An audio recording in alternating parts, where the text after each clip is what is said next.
This week on Live Happy, Live Well, we are going to the dogs and the cats. You didn't hear that?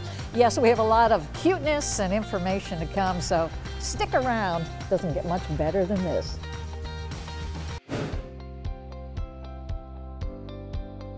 The Ohio State University's College of Veterinary Medicine is consistently one of the best in the country. And there's a reason, because of facilities, clinics like this. The Frank Stanton Spectrum of Care Clinic is where we're at today, and Joe is with us. Hi, Joe. Hi, Sean. This is quite a place. Tell us what the concept is. Yeah, it's an incredible place, and we are revolutionizing the way we teach our fourth-year veterinary students to become veterinarians. So what does that entail? So really what we've done is we've taken our student and we've put them in front of the client as the primary clinician on the case so that they can experience everything from communication to diagnostic plans all the way through the case. And they have a doctor with them or a faculty member who oversees this? That's right, yeah. The faculty member is typically watching through an observation window from a different room. And they can provide coaching that way. That's incredible. So who is Frank Stanton? How should we know him? So Frank Stanton, he's a Buckeye through and through. He has a long history of philanthropy in canine wellness. And so it stood to reason that we could continue on his legacy here at Ohio State. I am excited to be here. I'm glad to bring my puppy as an introduction. She will be here too. And we're going to see how the process works. Yeah. All right, I have to follow you. I don't know where I'm going. We'll go find my Bella. She's here somewhere. Bella, Mommy's here.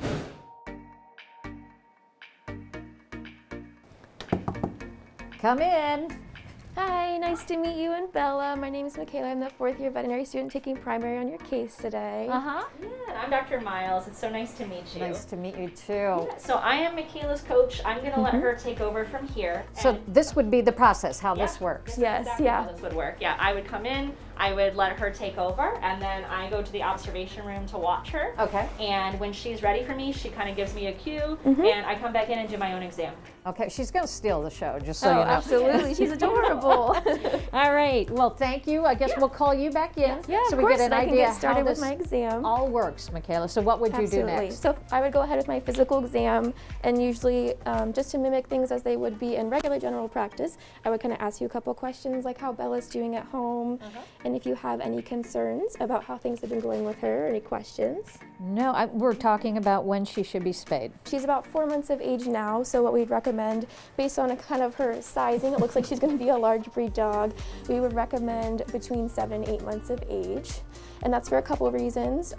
We recommend that age because we want to have them have a heat cycle first, and that kind of helps prevent any joint disease further down the line. And then doing it after the first estrus cycle also helps prevent memory cancer down the line. Okay, there's no doubt in my mind that you know what you're doing. Let's bring Dr. Miles back. Yeah. I want to see if this would have been what typically happens so people could get an idea how it works. Here she is. Hi. Yes. How did she do? Yeah, good. So she would do her exam, and then if she found anything remarkable, she would let me know. But I would still do my own physical exam just to double check everything. And they know what they're doing. They have the knowledge, but sometimes it is that little nuance of knowing how to communicate it and feeling comfortable in that role. Exactly, it's practice. I mean, that's what this is. This is the art of practice, and unless you get the opportunity to do it, you're not going to have the confidence when you go out to practice. Wow. So yeah, we're really excited about this opportunity, and she's part of the first class that's doing it. Really, the very first class. This is something that I feel like is really going to prepare me to be the best doctor I can be moving forward in my career. Well, you have the bedside manner. Clearly, she's very distressed over this. But I love it. I think it's a great idea. I'm anxious to find out a little bit more, so we're going to continue our tour, but thank you both. Yeah, thank you. Under this whole facility, you have so many options, and they're all learning options. That's right. Yeah, this is a state-of-the-art facility. Our students are performing surgery. They're doing dentistry. They are performing treatments and physical exams, such as Gonzo's getting right here. We can hospitalize patients here.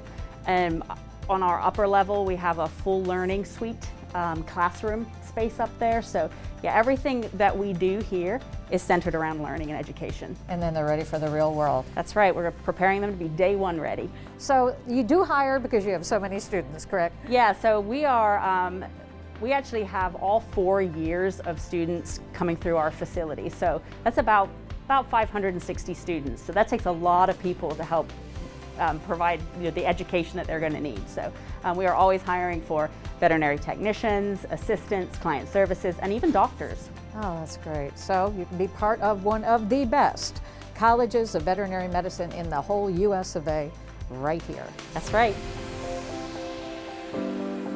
You're a star, Gonzo!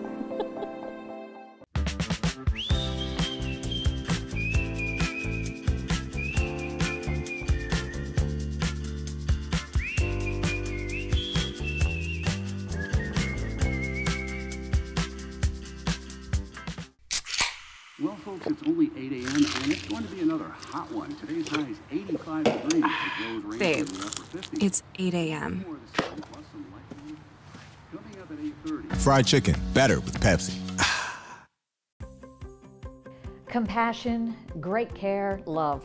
It's what any pup deserves, and here at Gigi's, it's all under one roof, right, Emma? That's right. At Gigi's, we're improving the lives of shelter dogs. This place is special. Thank you. Yeah, here at Gigi's, we are a veterinary, behavioral, and adoption facility.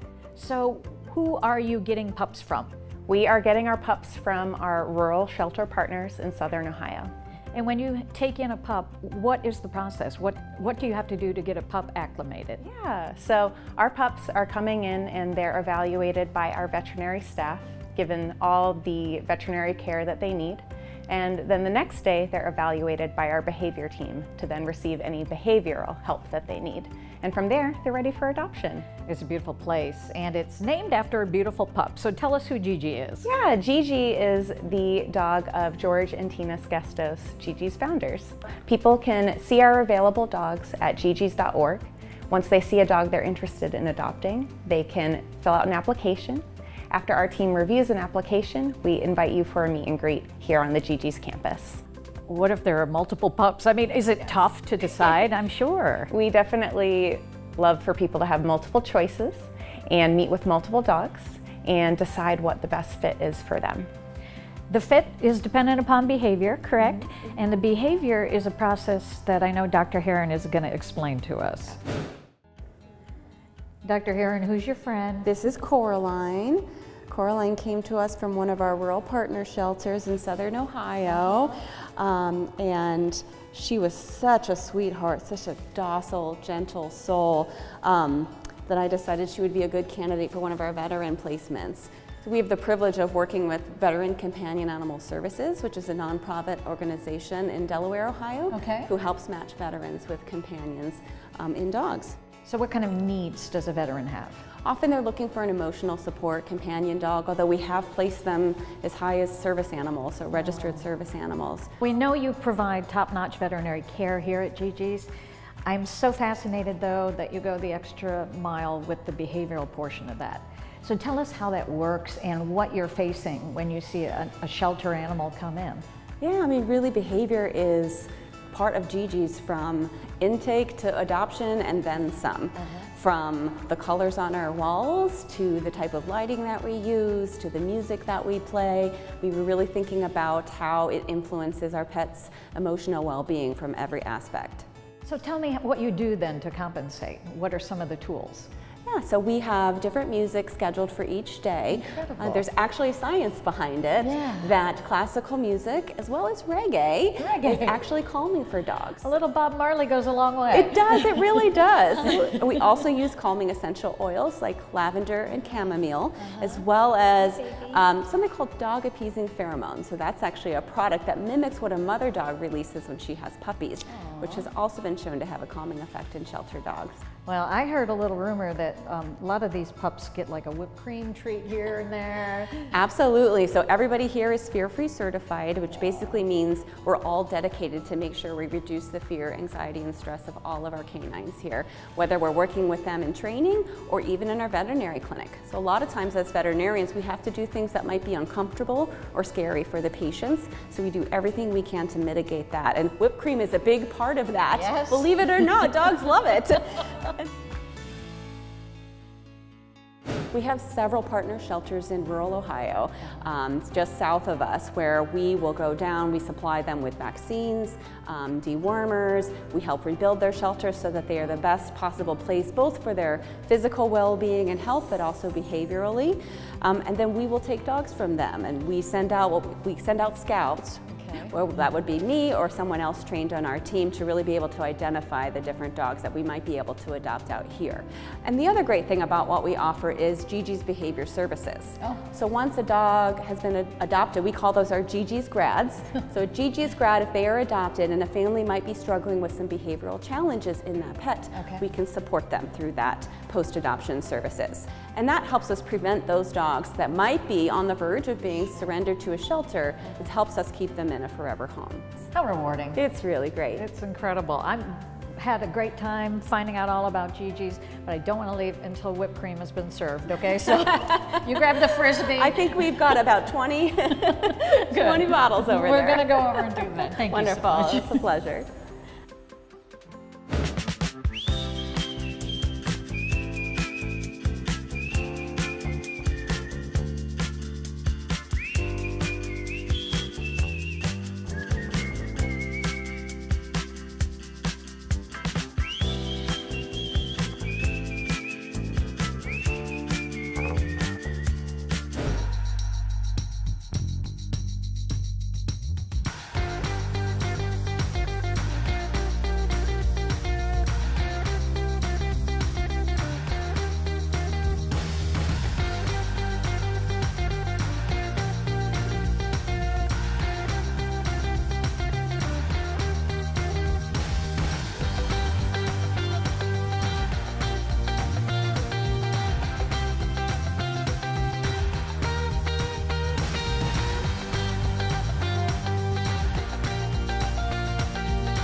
The Ohio State University's veterinary care is some of the best in the country, and this is probably one of the reasons why as well. We're at OSU's Veterinary Urgent Care in Dublin with Joe. Hi, Joe. Hi, Sean. You're a little passionate about this place. I am, yeah. Tell everybody why. It was really important to me to bring urgent care to the repertoire of medicine that Ohio State provides. It's a bridge between primary care and emergency care, which we already have. So how would that work in somebody's life? So it's really for those clients that have a pet that is ill.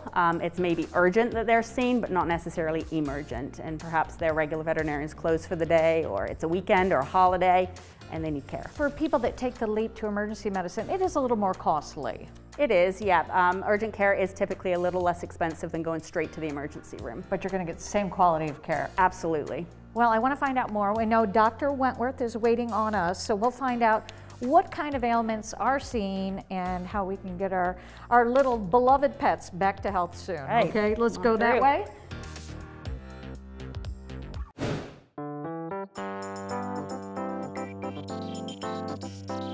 Dr. Wentworth, you have been here how long now? I've been here for 2 years since we opened. Since you opened, I bet you've seen a lot change, huh? There's been a lot of growth, and yeah, we've become quite busy. This place, though, right now, not busy. I guess that's the goal ultimately with urgent care. You don't want animals to have to stay here, right? Right. We see a large volume of patients, but most of them don't require hospitalization, and so most of them get home with their family shortly after arrival. Give me an example. What would bring an animal to urgent care, or why should somebody bring an animal to urgent care?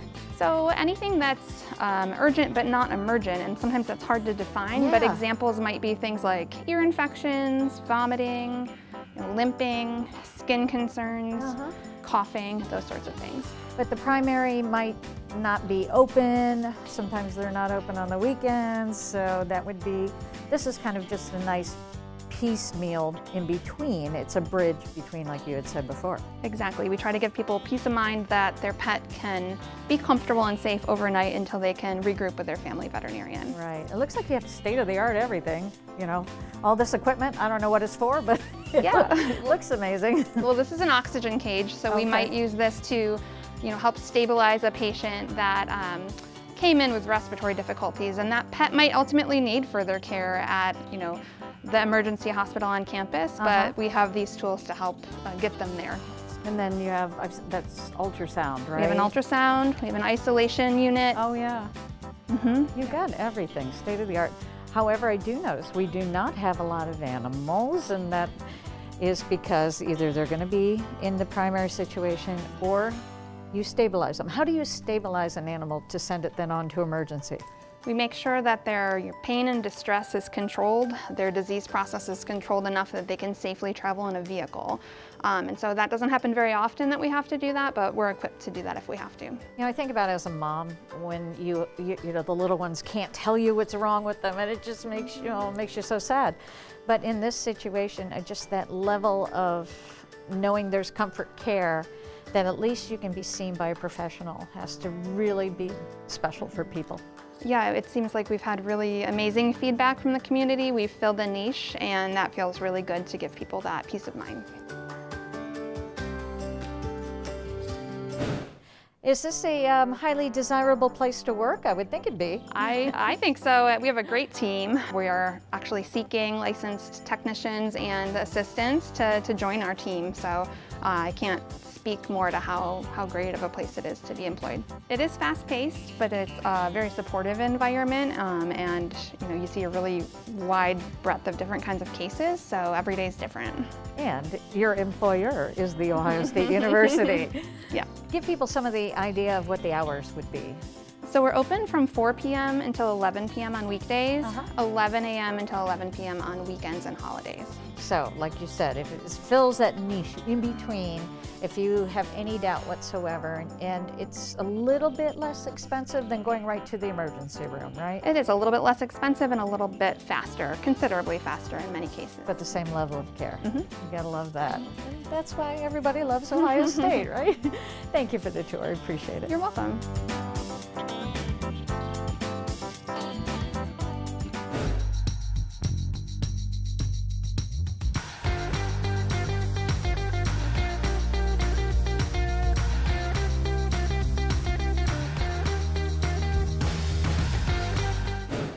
Oh, if only all our dogs were this well behaved, right? Well, forget about Quint. He's a little camera shy right now. But at Canine Companions, they have to be, because they are changing the lives of people with disabilities. And today we're here in this beautiful new facility, and I'm with Adrina. Hi, Adrina. Hi, how are so you? good to see you. Good to see you. Before we move on, please bring over a cuddly prop. Absolutely. Trio, here. Look, what a good boy. the rest of them stay put. I cannot believe so that. Good. Look at that beauty. Hi, baby. Trio.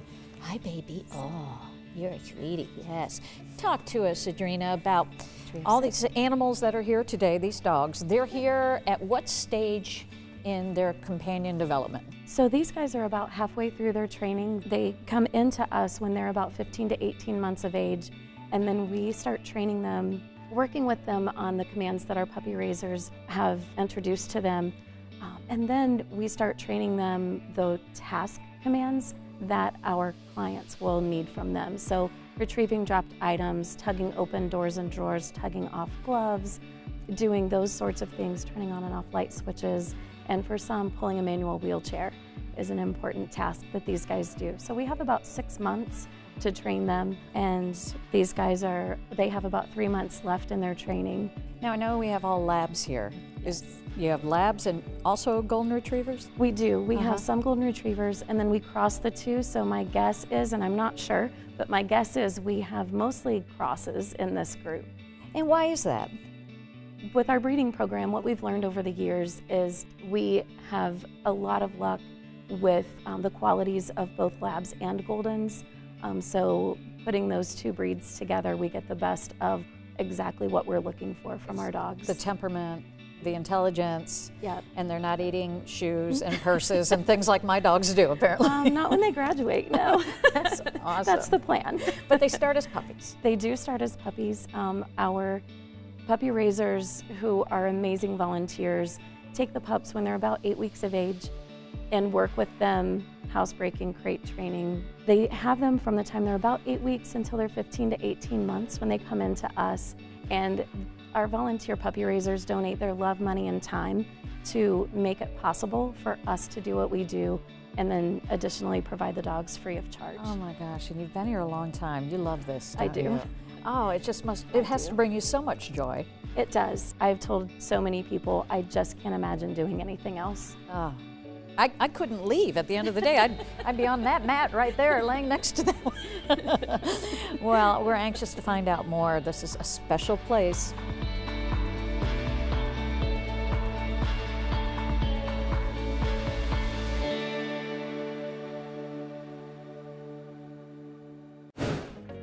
We're in New Leash Hall in the beautiful campus of Canine Companions, and we are with a puppy raiser by the name of Mark Trainer, ironic enough. And who's your buddy? This is Humphrey. That's Humphrey. Hi, Humphrey. Humphrey is 14 months old and then a volunteer puppy raiser. When did you get Humphrey? I got him at 8 weeks old. Humphrey comes in, and what's your responsibility? Our responsibility is to teach him 30 to 40 commands. Wow. And to love him, give him a good home, socialize him. He goes to church with us. He goes to restaurants with us. I think anywhere we go, he goes with us. Most people watching are going, oh my gosh, that's so wonderful you're doing this, but oh, your heart when you finally have him ready to go. When he's ready to go, it's hard to give him up. Sure. But you know what he's going for. What is that moment like? When you get to hand the leash over to the person that really needs this dog and that's going to fill their life, there's no words for it. You cry, they're crying, but it's just such a great feeling. And you do this all completely volunteer? Yes, it's all volunteer work. How did you start this? My wife, when we had the young children, they were in a Boy Scout meeting and they did a presentation in the Boy Scout meeting with the dogs. And she came home and said, I know what I want to do after the kids leave the house. And so how we first picked it up is my son needed a service project his senior year in high school. So they did a co-raising of the dogs, and that was his service project his senior year. What would you say to somebody who's watching and saying, I want to be a puppy raiser? Oh, it's just a great feeling. It's a lot of work, but it's a great feeling to know that you position the dog to be of use for someone. Because of all the hard work of people like you. Thank you for that. Thanks.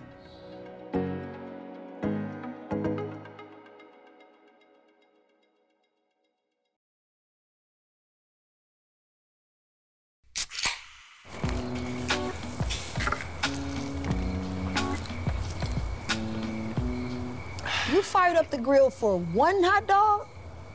Seriously? Hot dogs, better with Pepsi.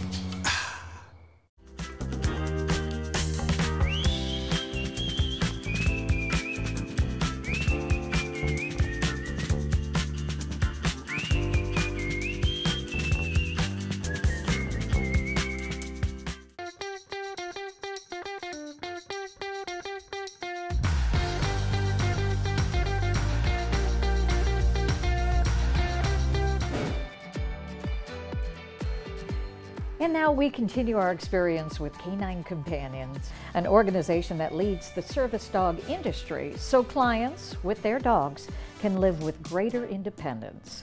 This organization provides service dogs to adults, children, and veterans with disabilities, and facility dogs to professionals working in healthcare, criminal justice, and educational settings. We met puppy raiser Mark Trainer. He volunteers his time with the organization. We find out how much time he puts into training his current dog, Humphrey. You'll also meet Josiah Manning, who's now fully independent because of the help of his service dog, Kylo. How many hours do you think you put into that? Usually an hour, a couple hours a day. Of intense? We're going to learn these commands? No, not intense, but you spend 15, 20 minutes on a command. And then throughout the day, you just use it as you're with the dog. I think it's amazing. You're not getting paid for this. This is from the goodness of your heart. Yes, you're a volunteer. Humphrey, sit down. What a beauty. Sorry. No problem. So yeah, this is volunteer. And what would you say to anybody who thought maybe this is something they'd like to volunteer to do? Oh, it's absolutely great. The feeling you get at the end, nothing replaces it. Oh, it's incredible. I'm sure, like you said, when you hand the leash over, and we're going to find out how that has changed lives, because Josiah is going to introduce us to his dog next, and then we'll find out what that experience has been like and what that independence is now for him. So we met the puppy raisers who bring animals like Kylo to a place like this. This is one of the guest suites, and this is where someone like Josiah might be matched with the puppy, the dog in this case, that would change your life, right? Correct. I know that Canine Companions does match individuals with more than 65 disabilities to find that perfect match. And for you, what different limitations did you have, and how has this changed your life? So my physical limitations really affect one side of my body and then my lower extremities. So my dog for me is essentially my arms and my legs. So if I can't reach something on the ground, he'll get it for me.